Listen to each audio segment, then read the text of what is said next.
नमस्कार बच्चों, my name Praful चारे, director velocity career guidance and academy Amravati. Amravati में पहली बार कोई इंस्टीट्यूट नीट के आंसर की पे डिस्कशन कर रहा है अलॉन्ग विथ सॉल्यूशन, उसमें एक वेलोसिटी है। नोट और बच्चों, कल का पेपर आप लोगों के लिए बहुत हार्ड रहा। स्पेसिफिकली फिजिक्स का पेपर की बात करें तो जिन बहुत सारे बच्चे ऐसे भी थे जिन्होंने ड्रॉप लिया था और पेपर एकदम से टफ आ गया, सारी चीज़ें हो गई। लेकिन बच्चों, जो होना था वो हो गया, उसके बारे में हम सोच के कुछ नहीं कर सकते। एक पेपर आपका पूरा भविष्य डिसाइड नहीं कर सकता, इस पे आपको ध्यान देना होगा। एक पेपर के कारण आप अपने करियर को बर्बाद करने के बारे में ना सोचिए और ना ही मायूस होकर लाइफ जिए। बहुत सारे ऑप्शंस अवेलेबल है, उन सेकंड ऑप्शंस के बारे में आप सोचिएगा।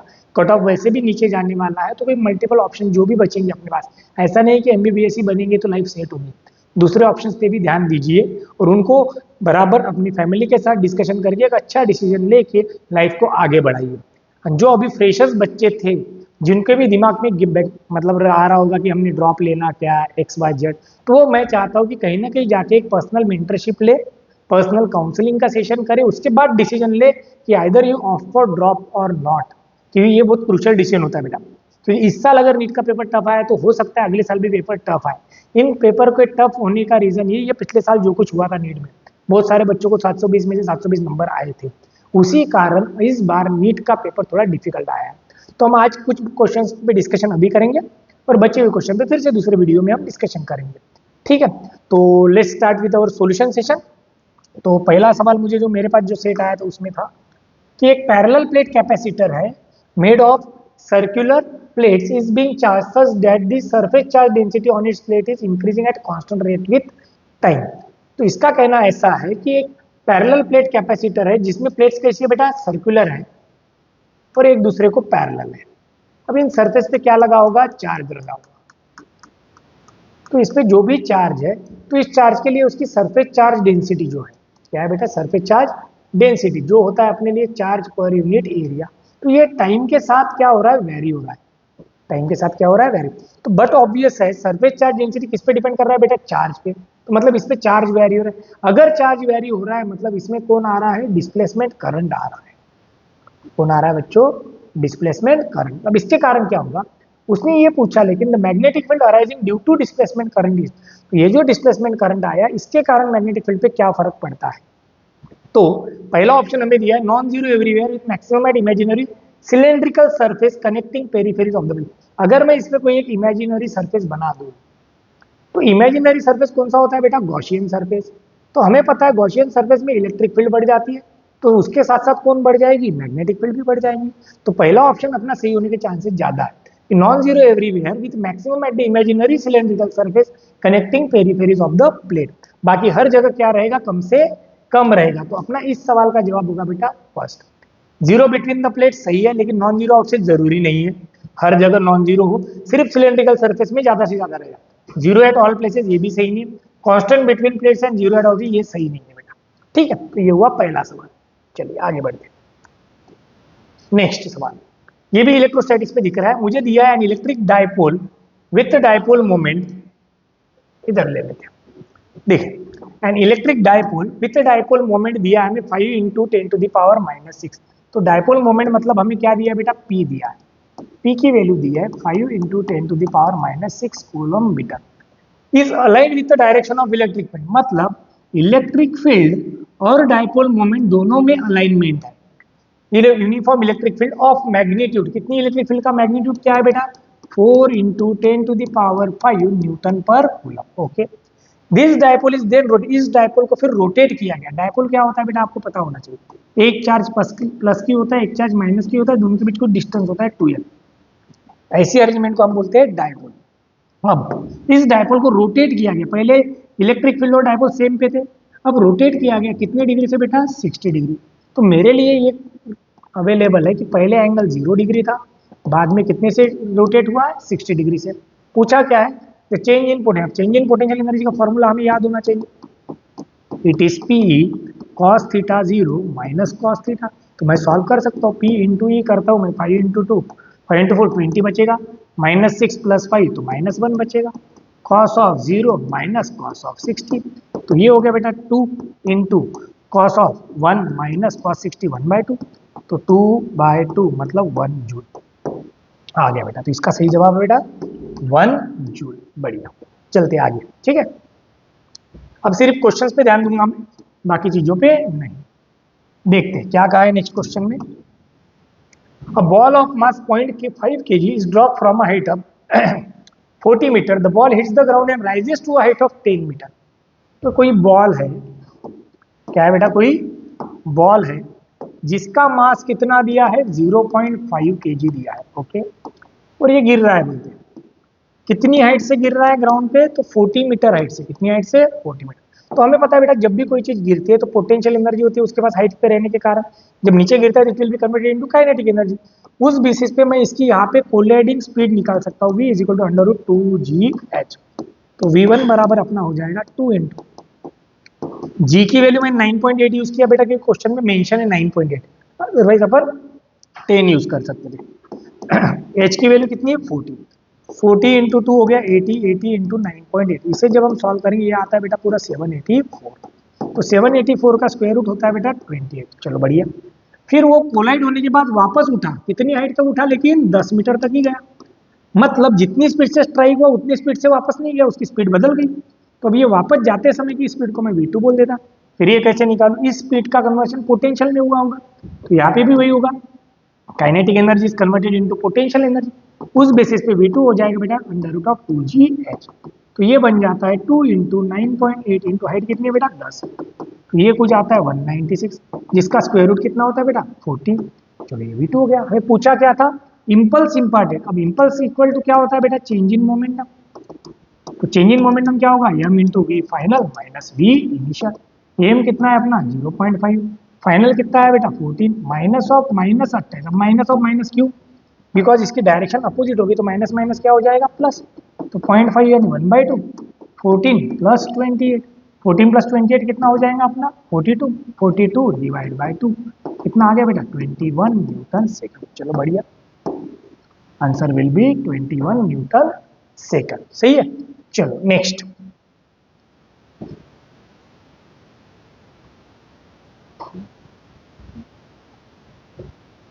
पॉज कर। तो कितना है बेटा 21 न्यूटन सेकंड। चलो आगे नेक्स्ट सवाल पे जाते हैं। चलो देखिए बढ़िया, ये भी आसान सवाल था। देखिए क्या कहा है, the kinetic energy of two similar cars A and B are 100 joule and 225 joule. Okay, एक गाड़ी ए है दूसरी गाड़ी बी है, दोनों की काइनेटिक एनर्जी दी। मैं ऐसा बना लेता हूँ, मेरे पास एक गाड़ी ए हो गई, मेरे पास एक गाड़ी बी हो गई।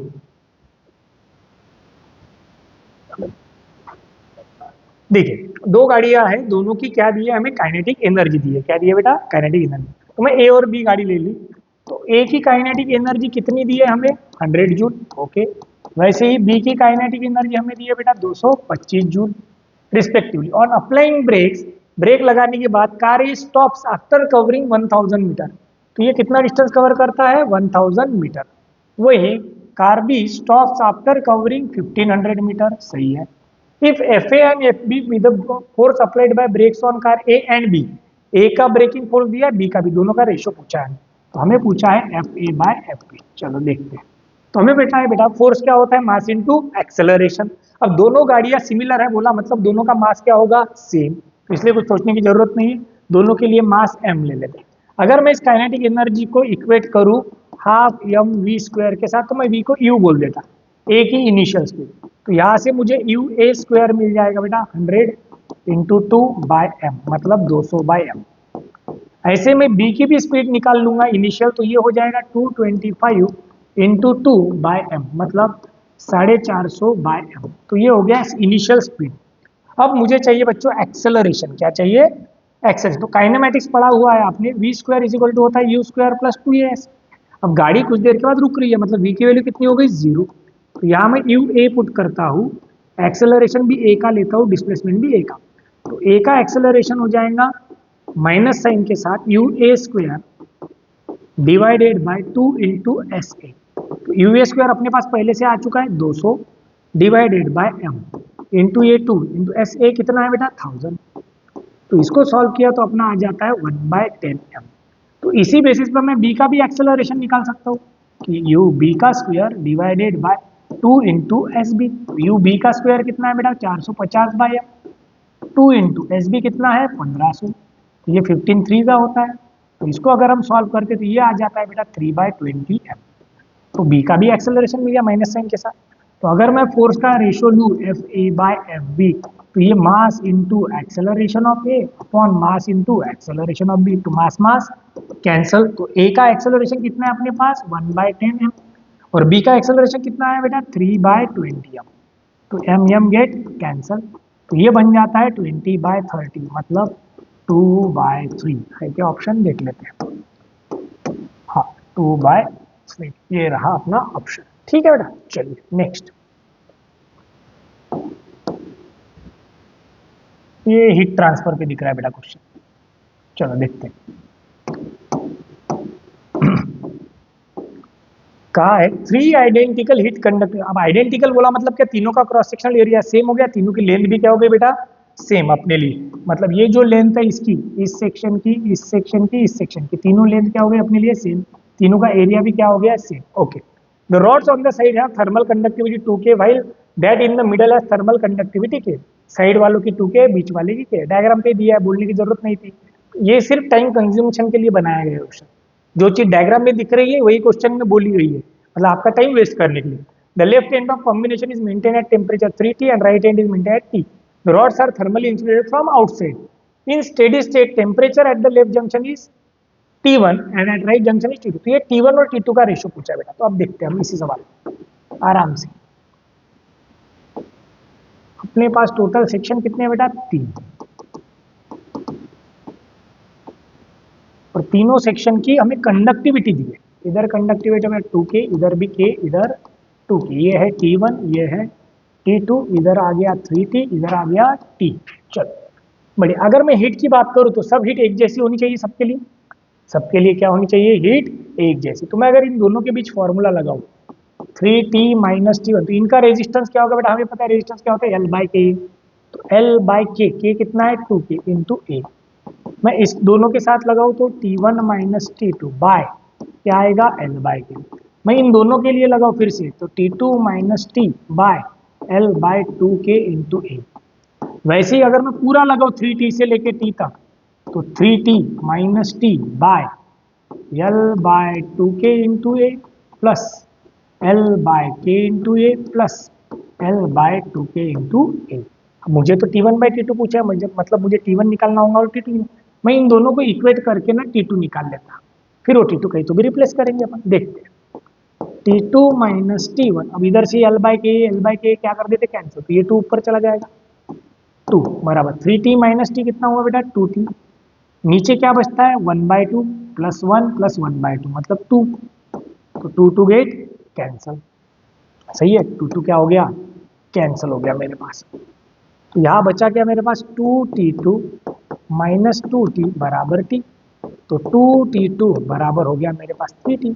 तो T2 की वैल्यू कितनी है बेटा 3T/2, ये आ गया T2। वैसे ही मैं इस T1 वाली टर्म को भी इसके साथ इक्वेट करता हूँ, ये पहली वाली टर्म है ना, इसे भी मैं इसके साथ इक्वेट करता हूँ लास्ट वाले का। तो इधर क्या है मेरे पास 3T minus T1 divide by L/K का 1/2 बच गया। इधर 3T माइनस T यानी 2T हो गया, 2T/2 बचता है, 2 कैंसिल, ये 2 ऊपर जाएगा। 3T माइनस T1 बराबर क्या बचा मेरे पास T, तो ये हो जाएगा 6T माइनस 2T1 बराबर T। तो 2T1 बराबर क्या हो गया 6T माइनस T, मतलब कितना बचा 5T। कितना बचा बेटा 5T। तो ये 2 इधर चला जाएगा, तो T1 की वैल्यू कितनी हो गई 5T/2। तो मेरे पास T1 आ गया, मेरे पास T2 आ गया। इन दोनों का अगर मैं अब रेशियो लूँ T1 डिवाइड बाय T2, तो T1 कितना है मेरे पास 5T/2 और T2 कितना है बेटा 3T/2। 2 कैंसल, T कैंसल, कितना बचा 5/3 है क्या ऑप्शन, ये बना पहला 5/3। ठीक है, तो इसलिए तब यह पेपर के क्वेश्चन कैसे थे लेंदी थे, थोड़ा सॉल्व ज्यादा करना पड़ा। देखते हैं फोर्थ सवाल। अरे बाबा इसमें 4 डायग्राम, इसको एक कर लेते हैं। देखिए theoretically in an oscillating spring mass system, oscillating spring mass system मतलब क्या, एक स्प्रिंग होगा, इसको क्या कनेक्टेड होगा मास। ओके, और ये ऐसे ऑसिलेट हो रहा होगा। ठीक है, a spring is connected to a box filled with sand, इसमें क्या भरा पड़ा है बोलते हैं सैंड भरा पड़ा है।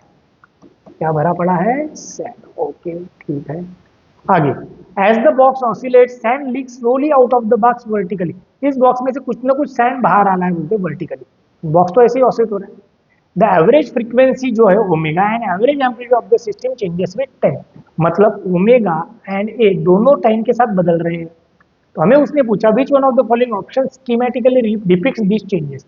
तो ओमेगा का टाइम के अगेंस्ट और एम्पलीट्यूड का टाइम के अगेंस्ट हमें चेंज पूछा है।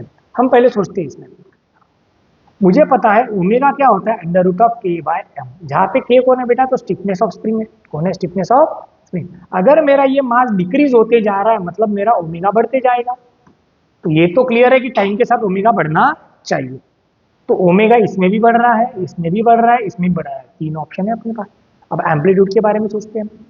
जब मास ज्यादा था तो इसके पास एनर्जी जो है, पोटेंशियल एनर्जी, वो भी ज्यादा थी। तो एनर्जी ज्यादा रहने के कारण इसके पास एम्पलीट्यूड भी क्या था? ज्यादा। बट टाइम के साथ मास रिड्यूस हो रहा है तो इसकी एनर्जी भी डिक्रीज होती जाएंगी। एनर्जी डिक्रीज होने के कारण इसका एम्पलीट्यूड भी क्या होते जाएगा बेटा? डिक्रीज। तो अब देखो ओमेगा बढ़ते हुए और एम्पलीट्यूड डिक्रीज होते हुए एक ही ऑप्शन दिख रहा है, कौन था? Fourth.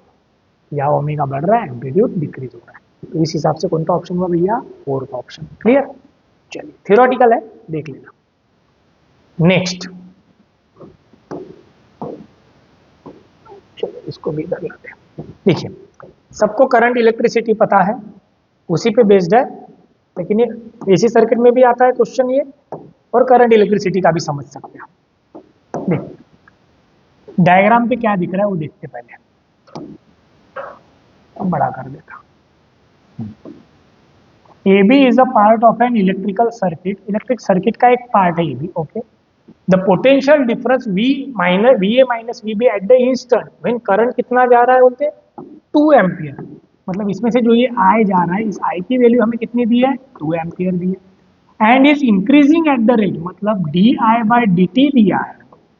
D I by D T कितना दिया है बेटा? 1 एम्पियर पर सेकंड। ओके, अब पूछा क्या है हमें?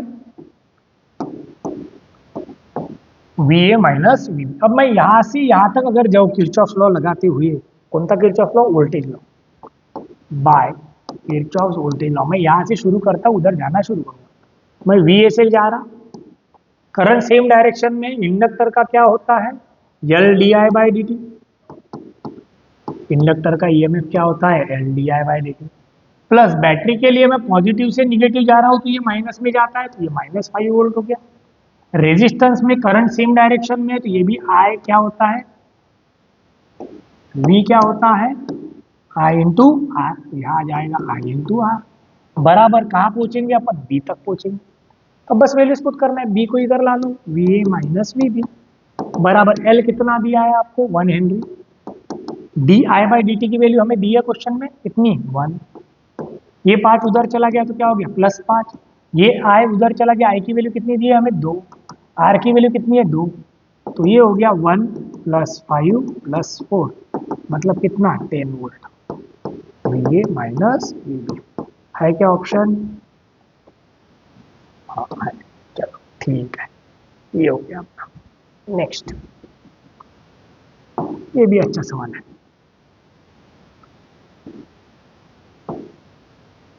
हाँ देखिए बच्चों क्या बोला है? In some appropriate units, appropriate unit मतलब टाइम का यूनिट सेकंड, पोजीशन का unit metre, relation of moving particle is given by. तो जनरली बच्चों ने क्या किया है, इसमें सवाल ऐसा वाला कर चुके हैं बच्चे, एक्स स्क्वायर प्लस जिसमें सी होता है कांस्टेंट, और यहाँ पे इसने क्या चेंज कर दिया? यहाँ पे एक्स स्क्वायर प्लस एक्स कर दिया। क्या कर दिया? X square plus x. इसके कारण थोड़ा सा सवाल चेंज हो गया। तो देखते हैं। टी बराबर मुझे दिया है एक्स स्क्वायर प्लस एक्स, और मुझे पूछा क्या है बेटा? तो एक्सेलरेशन पूछा है। क्या पूछा है? एक्सेलरेशन। अब मुझे तो ये पता है कि एक्सेलरेशन क्या होता है? डीवी बाई डी टी, और v क्या होता है? dx by D T. अब dx बाई डी टी तो है नहीं, t का इक्वेशन है। x का बनाना भी चाहूँ तो नहीं बन सकता, तो मैं इसको ही क्या करता हूँ? x के रिस्पेक्ट में डिफरेंशिएट करता हूँ, तो dt बाई dx। तो एक्स स्क्वायर का डेरिवेटिव हो गया बेटा 2x, x का डेरिवेटिव कितना हो गया? 1। मैं इसको अगर उल्टा कर दूं तो ये dx बाई डी टी बन जाएगा, मतलब मुझे स्पीड मिल गई। क्या हो जाएगा? ये 1 अपॉन आ जाएगा, 1/2x + 1। ठीक है। अब एक्सेलरेशन के लिए हमने और एक चीज पढ़ रखी होंगी, dv बाई dt को अगर मैं dx से मल्टीप्लाई करूँ और dx से डिवाइड करूँ तो ये dx बाई dt यानी क्या बन जाता है v, तो ये बन जाता है v dv बाई dx। अब मैं इसे अगर सॉल्व करूँ a बराबर, तो v की वैल्यू मेरे पास है 1/2x plus 1 into D D x of v की वैल्यू इधर भी आएंगी 1/2x प्लस 1, तो ये तो 1/2x प्लस 1 वैसे के वैसा, प्लस 1/x का डेरिवेटिव क्या होता है -1/x स्क्वायर, मतलब 2x प्लस 1 का स्क्वायर, और इस 2x का डेरिवेटिव कितना आएगा 2, तो ये बचेगा -2/2x प्लस 1 का क्यूब है। क्या ऐसा ऑप्शन ढूंढते हैं? हाँ, ये चौथा। ठीक है, तो अच्छा सवाल था। नेक्स्ट,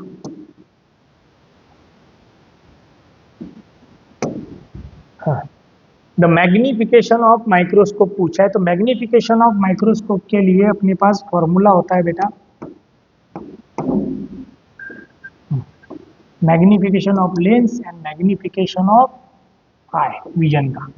ठीक है, तो ये क्या है अपने पास, and microscope has an objective of focal length 2 centimetre and eyepiece of focal length कितना दिया है 4 सेंटीमीटर, तो 2/4 इसमें से हमें क्या मिलेगा बेटा, एमओ मिल जाएगा।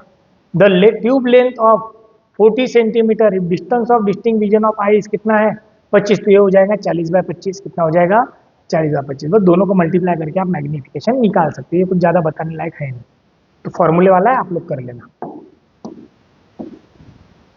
चलो देखते हैं ये क्वेश्चन क्या लिख रहा है। There are two inclined surface of equal length L and same angle of inclination 45। Okay, दो inclined plane है बोलते हैं जिनका एंगल ऑफ इंक्लिनेशन क्या है सेम।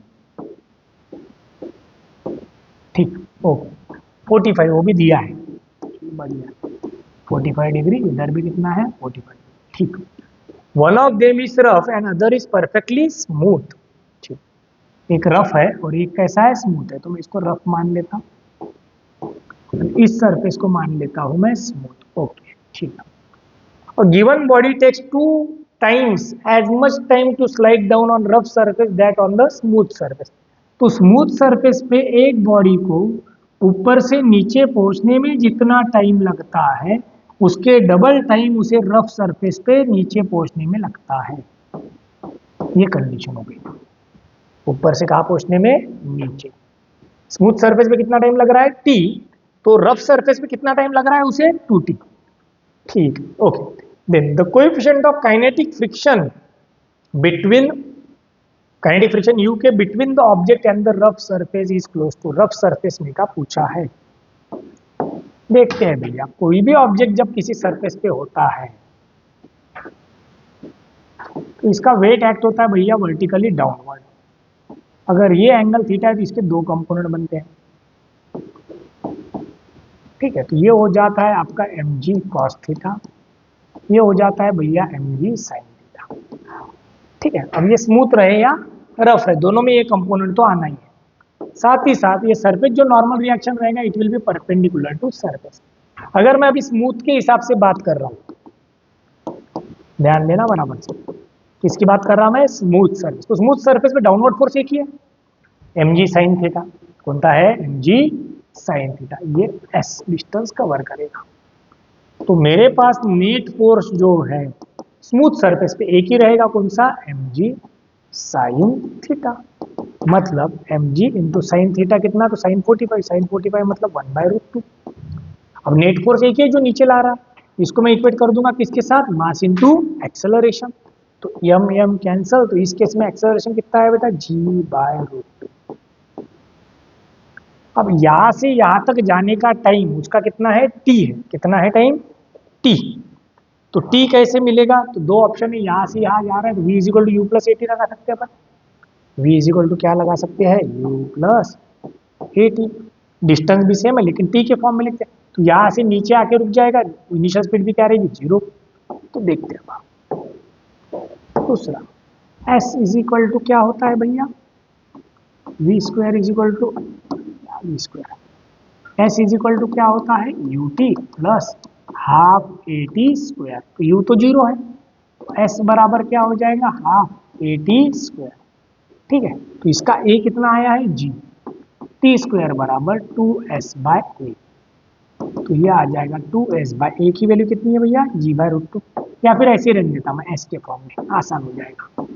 तो ये स्मूथ के हिसाब से आया, किसके हिसाब से आया, स्मूथ सरफेस। यहाँ पे मेरा a कितना आया है, g/√2, कितना आया है, g/s और t हो गया। अब अगर सरफेस रफ है, अगर सरफेस क्या है बेटा, रफ वाली कंडीशन, तो इसमें अपोजिंग फोर्स आएगा, कौन सा, फ्रिक्शन। कौन सा फोर्स आ जाएगा, फ्रिक्शन फोर्स। तो अब कंडीशन देखो क्या हो जाएगा, अब मेरा नेट फोर्स बदल के क्या हो जाएगा, mg sin थीटा तो है, माइनस फ्रिक्शन फोर्स आ जाएगा। mg sin थीटा नीचे की तरफ है, ऊपर की साइड कौन आ गया, फ्रिक्शन फोर्स। और इसे मैं इक्वेट करूंगा मास इनटू एक्सेलरेशन, तो ये एक्सेलरेशन मेरा बदल जाएगा।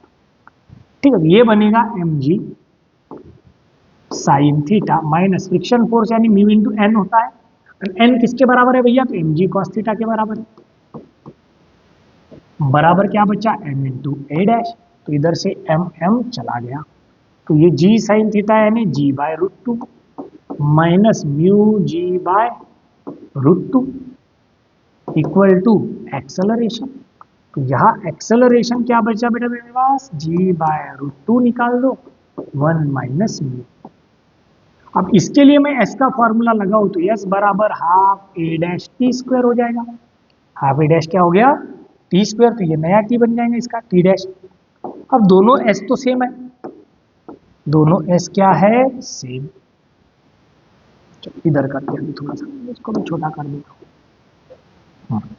दोनों s क्या है बेटा, सेम। दोनों s अगर मैं इक्वेट कर दूं तो मुझे क्या मिलेगा, हाफ ए टी स्क्वायर बराबर हाफ ए डैश टी स्क्वायर। क्या किया मैंने, स्मूथ वाले का डिस्प्लेसमेंट और इसका डिस्प्लेसमेंट क्या कर दिया, इक्वेट, तो इसमें T dash, half half cancel. पहला वाला ए क्या है बेटा अपने पास, g/√2 इंटू टी का स्क्वायर। दूसरा ए डैश क्या आया है अपने पास, g/√2 1 minus mu into T का स्क्वायर। तो टी इसके डबल है, पहले ही बोला था आपने क्वेश्चन में कि टाइम डबल हो गया करके, 2t स्क्वायर हो गया। तो इधर से g/√2 चला गया, टी स्क्वायर चला जाएगा, तो 1 बराबर बचेगा 1 माइनस म्यू इंटू 4, तो ये 4 इधर आएगा। ठीक है, तो 1/4 यानी कितना हो गया, 0.25 बराबर 1 माइनस म्यू। तो म्यू अगर मैं इधर लाता हूँ तो 1 माइनस 0.25 बचा, 0.25 गया तो कितना बचा, 0.7। ऐसा क्वेश्चन था भैया, कितना आया, 0 पॉइंट है क्या ऑप्शन, ये 2 नंबर 0.75। क्लियर, ठीक है। Next,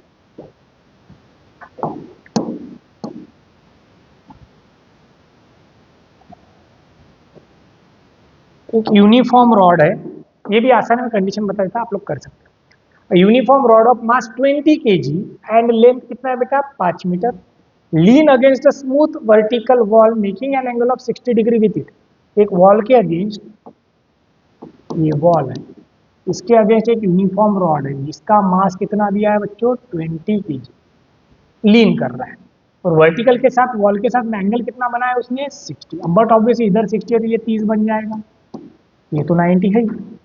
okay, now the other and rest on rough horizontal floor, यहाँ पे अदर एंड रेस्ट कर रहा है। ठीक है, the frictional force that floor exerts on the rod is, ये फ्लोर इस पे कितना फ्रिक्शन फोर्स एग्जस्ट कर रहा है। यहाँ पे अगर कॉन्टैक्ट है तो यहाँ नॉर्मल रिएक्शन आएगा, अब यहाँ पे रफ है तो यहाँ क्या आएगा, आर से सरफेस आना चाहिए, तो इसकी फ्रिक्शन की रिएक्शन तो कुछ नहीं होगी सरफेस की, क्योंकि स्मूथ सरफेस है। कैसा सरफेस है, स्मूथ। तो मैं अगर चाहूँ तो इसका वेट जो है वो कहाँ एक्ट होगा बेटा, बीच में, तो 20 kg मतलब ये mg हो गया। रॉड की लेंथ कितनी है, 5 मीटर, तो ये इधर से 2.5 मीटर हो जाएगा, इधर से भी कितना हो जाएगा, 2.5 मीटर, क्योंकि वेट बीच में एक्ट होता है। अगर ये 5 है ये 30 है तो ये अपने आप 2.5 बन जाएगा अपोजिट साइड। सर 2.5 कैसे, साइन 30 क्या होता है, अपोजिट साइन 30 क्या होता है, हाफ, अपोजिट अपन हाइपोटेनस, तो हाफ से डिवाइड हो जाएगा 5, तो ये 2.5 बन गया। अब मैं क्या करता हूँ, ये जो पॉइंट है इसके अबाउट में मोमेंट ले लेता, समेशन ऑफ मोमेंट ऑफ, या फिर इसको देख लो, अभी इक्विलिब्रियम में रहने के लिए सब वर्टिकल वाले एक दूसरे को बैलेंस करनी चाहिए। एन ऊपर जा रहा, एन को कौन बैलेंस कर रहा है, mg, ये राइट में ये लेफ्ट में, तो r बराबर क्या होना चाहिए, f। ये कंडीशन हो गई इक्विलिब्रियम की। अब मुझे तो निकालना है, तो मैं इसके अबाउट मोमेंट लेता हूँ, summation of moment of forces about A बोल दो, या फिर summation of torque about A बोल दो, इक्वल टू 0। अब ये इसमें से जा रहा है, इसका टॉर्क नहीं होगा, ये भी इसमें जा रहा है, इसका टॉर्क नहीं होगा, टॉर्क होगा इस आर का, तो आर क्लॉकवाइज घूमेगा कितने डिस्टेंस के साथ, 2.5। ये एम जी एंटी क्लॉकवाइज घूमेगा, माइनस एम जी इंटू इसका डिस्टेंस पता नहीं, एक्स है तो cos 30 क्या होता है, एडजेसेंट अपॉन हाइपोटेनस, तो ये बन जाएगा हाइपोटेनस इंटू 2.5 इंटू कॉस 30 बराबर 0। तो r इंटू 2.5 बराबर m इंटू जी इंटू 2.5 इंटू कॉस 30 क्या होता है भैया, √3/2। तो 2.5 चले गए, तो r बराबर मास कितना दिया था 20 इंटू जी इंटू √3/2, 2 इंटू ये 10, तो ये आ गया 100 √3। अब r किसके बराबर है भैया, फ्रिक्शन, तो r बराबर फ्रिक्शन, तो फ्रिक्शन फोर्स अपना होना चाहिए 100 √3, है क्या ऑप्शन, ये है 100 √3। चलिए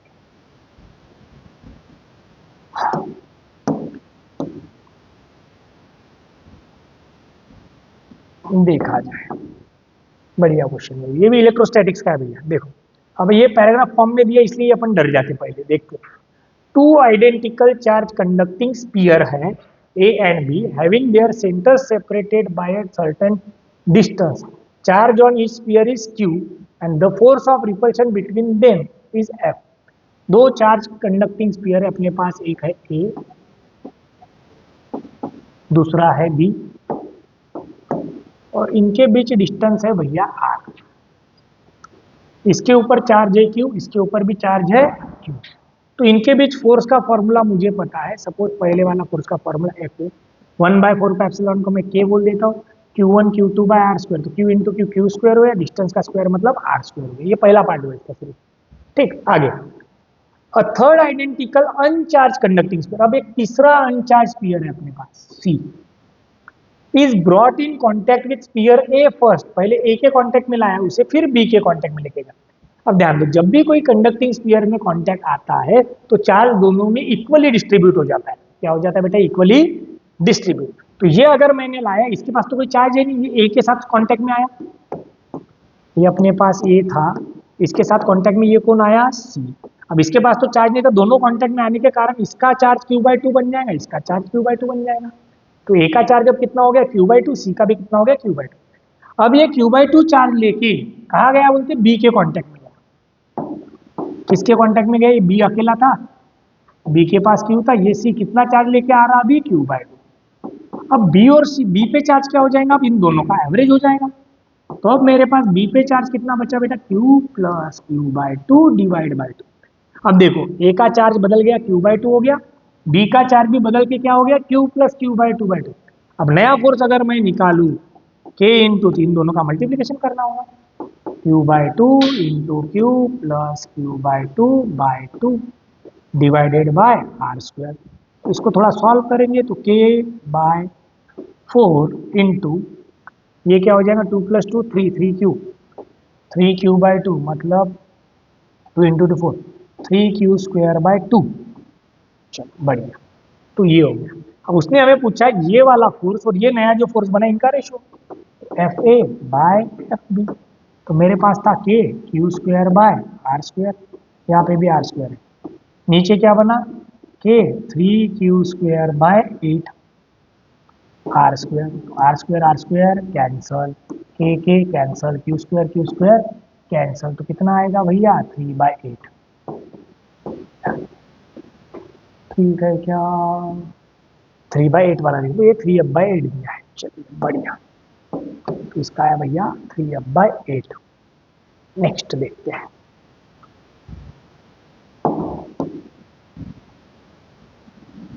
शायद थर्मोडायनामिक्स का दिख रहा है।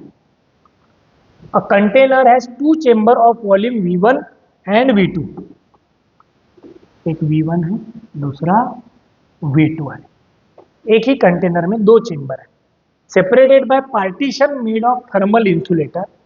चेंबर N1 में 5 मोल है, N2 में 4 मोल है, and ideal gas at pressure P1 and P2 respectively, दोनों में आइडियल गैस है।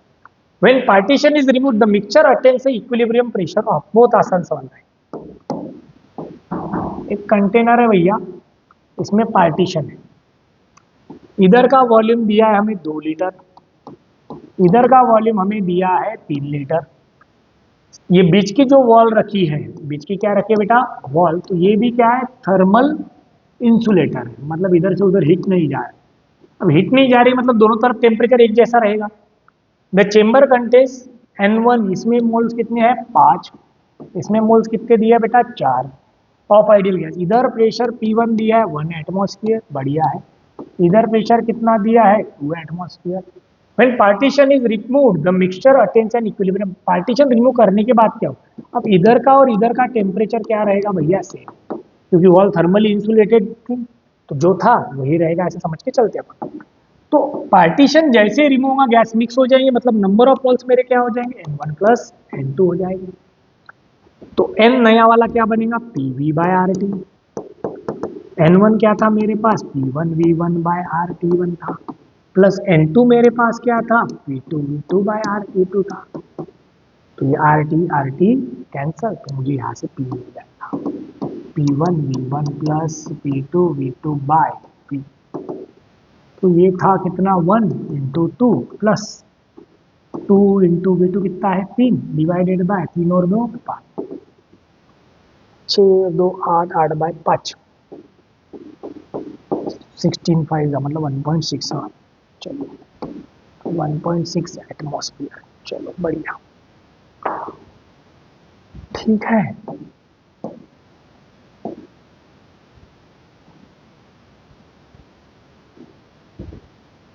देख सकते हैं आप, to an AC power supply, AC power supply दिया है 220 वोल्ट एट 50 हर्ट्ज, क्या दिया है, 220 volt at 50 hertz. AC power supply मतलब ई की वैल्यू दी है भैया हमें, ये आप लोग करना, मैं बता दिया। और फ्रीक्वेंसी कितनी दी है, 50 हर्ट्ज, चलो बढ़िया। रेजिस्टर भी दिया है कितना, तो 20 ओम का। अरे बाप रे, कैपेसिटर भी दिया है, कैपेसिटर का कैपेसिटर मतलब एक्सी हो गया, ये दिया है 25 ओम, बढ़िया है।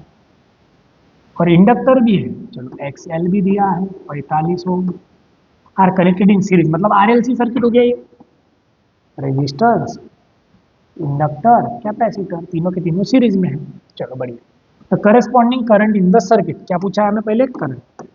तो मुझे तो पहले इंपीडेंस निकालना पड़ेगा बेटा, इंपीडेंस क्या होता है, R square plus XL minus X C का स्क्वायर।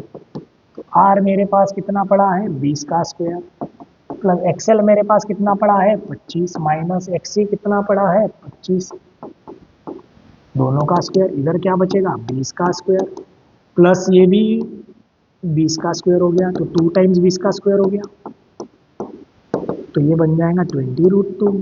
और √2 की वैल्यू कितनी होती है, 1.414, इसको मल्टीप्लाई करेंगे तो ये बन जाएगा 2.8 समथिंग, 2.828। चलो ये जेड आएगा। अब जेड आ गया तो E इज इक्वल टू क्या होगा, आई इंटू जेड, तो आई हो जाएगा E by Z, E by Z यानी 220 बाय 20√2, तो 11 बाय √2 आता है, मतलब 11 बाय 1.414। तो इसको अगर मैं सॉल्व करना चाहूँ तो 110 डिवाइड बाय 14 के हिसाब से अगर करूँ तो 7.8 समथिंग आएगा, मतलब 7.8 वाला आएगा। चलो तो ये तो फिक्स है कि 7.8 एम्पियर करंट आ गया। और करंट 7.8 वाले तो 2 ऑप्शन दिख रहे हैं, तो मुझे एंगल भी देखना पड़ेगा, क्या देखना पड़ेगा, एंगल देखना पड़ेगा, है ना। 7.77 आता है कुछ तो 7.8। अब एंगल का भी फॉर्मूला अपन ने पढ़ चुके हैं, ये ऐसा फाई बराबर इधर होता है बेटा एक्सएल माइनस एक्सी, इधर क्या होता है आर, तो tan फाई बराबर होगा XL minus XC by R. तो एक्सएल माइनस एक्सी कितना होता है, 45 माइनस 25 बाय 20, तो ये 1 आता है, 1 आएगा मतलब 30 डिग्री, 45 डिग्री, तो फाई आता है 45, ये सही है बेटा। चलो आंसर विल बी दिस, चलिए बढ़िया। ये तो बोर्ड्स की बुक का क्वेश्चन था, कोई ज़्यादा मुश्किल नहीं था, ये कोई थ्योरी क्वेश्चन दिख रहा है। Which of the following option represent the variation of photoelectric current with property of light shown on the axis? ठीक है, फोटो इलेक्ट्रिक इफेक्ट का क्या मतलब था बेटा, एक फोटो सेंसिटिव मटेरियल होता है, इस फोटो सेंसिटिव मटेरियल पे कुछ पर्टिकुलर फ्रीक्वेंसी का लाइट अगर इंसिडेंट होता है जब उसकी फ्रीक्वेंसी थ्रेशोल्ड फ्रीक्वेंसी से ज्यादा हो तो ये इलेक्ट्रॉन एमिट करना शुरू करता है। इस कंसेप्ट को हम बोलते हैं फोटो इलेक्ट्रिक इफेक्ट। ये आपने पढ़ा होगा, बोर्ड्स में भी है सारी जगह। ठीक, अब उसका कहना यह है कि करंट पे किसका फर्क पड़ता है। देखो फ्रीक्वेंसी बढ़ती जाती है, उसका करंट से कोई लेना देना, लेकिन अगर मैं आने वाली लाइट की इंटेंसिटी बढ़ा दूं, तीव्रता बढ़ा दूं, तो नंबर ऑफ इलेक्ट्रॉन्स बढ़ जाते हैं। क्या बढ़ जाते हैं? नंबर ऑफ इलेक्ट्रॉन बढ़ना मतलब क्या बढ़ना हो जाता है बेटा? करंट। तो इसका सही जवाब होगा ये पहला ऑप्शन। कौन हो जाएगा बेटा? फर्स्ट ऑप्शन, कि फोटो करंट की इंटेंसिटी। देखो पहला वाला तो सही है, तो इंटेंसिटी ये तो गलत है, बी तो गलत है, फ्रीक्वेंसी ऑफ लाइट ये भी गलत है, photo current and frequency of light ये थोड़ा सही है, ए एंड बी। फ्रीक्वेंसी के साथ कोई लेन देन नहीं, तो ऑप्शन ए ओनली। ठीक है, सिर्फ एक ही सही है। कौन सा ऑप्शन? मल्टीपल चॉइस था। नेक्स्ट क्या कहा है बेटा? Pipe open at both end has a fundamental frequency of ही नहीं है। चलो पाइप है बोलते ओपन एट बोथ एंड है,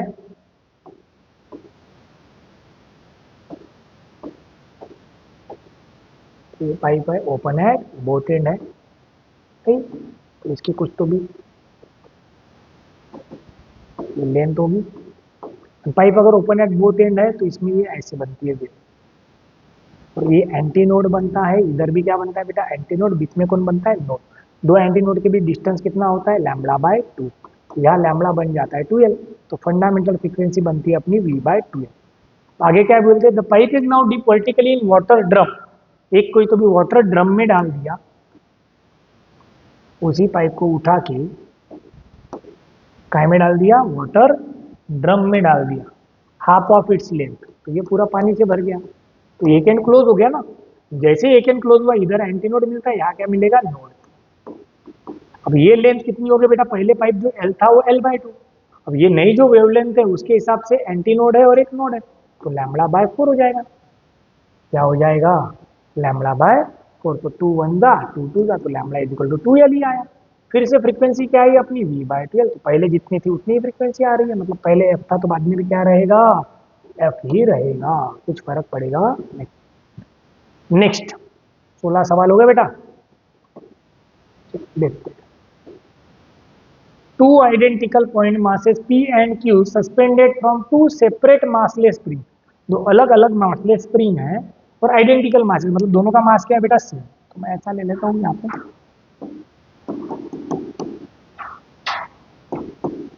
m मास, इसका स्टिफनेस k1,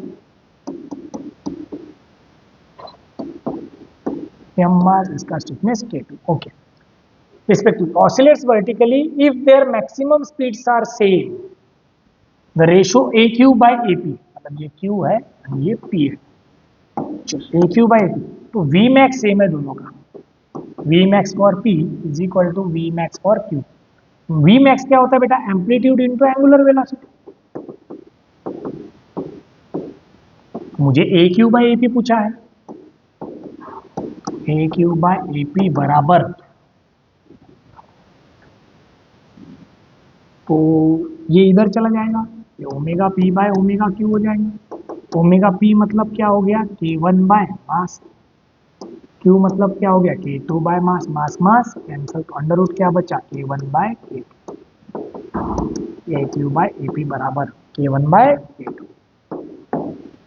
ये आ गया मेरे लिए दूसरा, ठीक है, चलेगा। नेक्स्ट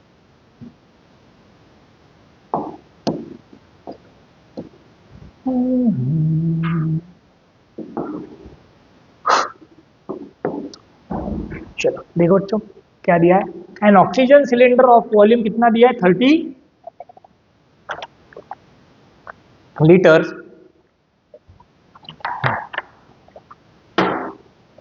एक ऑक्सीजन का सिलेंडर है, ठीक है, यहां समझ लेते हैं अपन। ये कोई ऑक्सीजन सिलेंडर दिया है जिसका वॉल्यूम, इस कंटेनर का वॉल्यूम दिया बेटा 30 लीटर्स। कितना वॉल्यूम दिया है? 30 litres. Has 18.20 moles of oxygen. इसमें कितने मोल्स है बेटा ऑक्सीजन के? 18.20 मोल्स। ओके, पहले initial N1। After some oxygen is withdrawn from cylinder, इसमें से कुछ ऑक्सीजन क्या करा? विड्रॉ किया, कुछ निकाल दिया।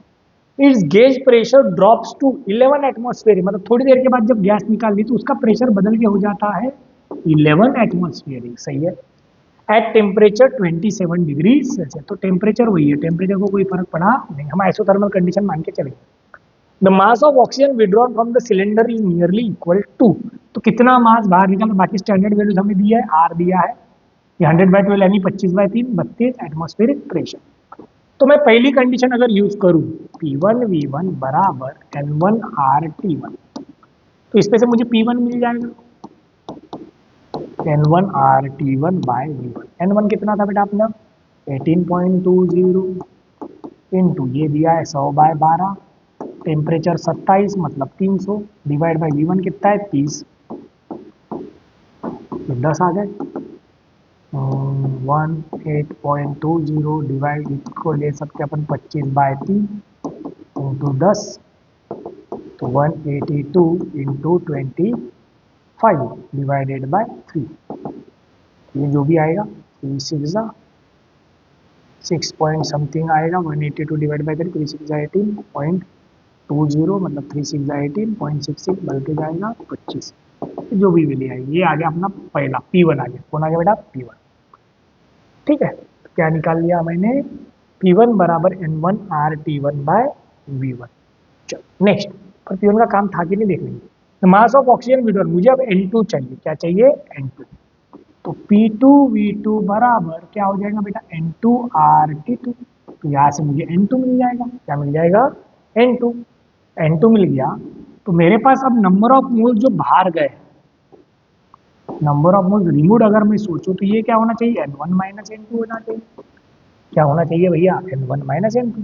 तो मेरे पास नंबर ऑफ मोल्स आ गए, तो मैं यहाँ से क्या लिखूंगा मास ऑफ ऑक्सीजन रिमूव, तो मास ऑफ ऑक्सीजन रिमूव क्या होगा N into molar mass of oxygen, तो N into molar mass of oxygen मतलब N यहाँ से आ गया, मोलर मास ऑफ ऑक्सीजन कितना है 32 है, चलो निकाल लो। ठीक है, तो आप आंसर निकाल के देखना, कुछ तो भी 0.156 के आसपास आता है शायद से, कैलकुलेशन नहीं करते बैठ रहा मैं, आप लोगों ने ट्राई कर देना। Next, in a certain camera combination of, कितने लेंसेज बोल रहा है बेटा ये 4 lenses, combination of 4 similar thin convex lens, similar lens arrange coaxial मतलब कॉन्वेक्स लेंस है, yes 4 are arranged axially, then the power of combination of total magnification, तो simple है बेटा, एक के पीछे एक लगाया तो पावर क्या हो जाएगा चारों की एडिशन, तो टोटल कितने लगे 4, चारों की मिला के पावर हो गई 4p। मैग्निफिकेशन की बात करो तो मैग्निफिकेशन मल्टीप्लाई में जाता है, तो 1 2 3 4 है, तो ये बन जाएगा m⁴, तो अपना आंसर आ जाएगा बेटा 4p प्लस m⁴, ये पहला 4p एंड m⁴। चलो नेक्स्ट, ये भी बढ़िया समान है, थर्मोडायनामिक्स का दिख रहा है, देखते हैं।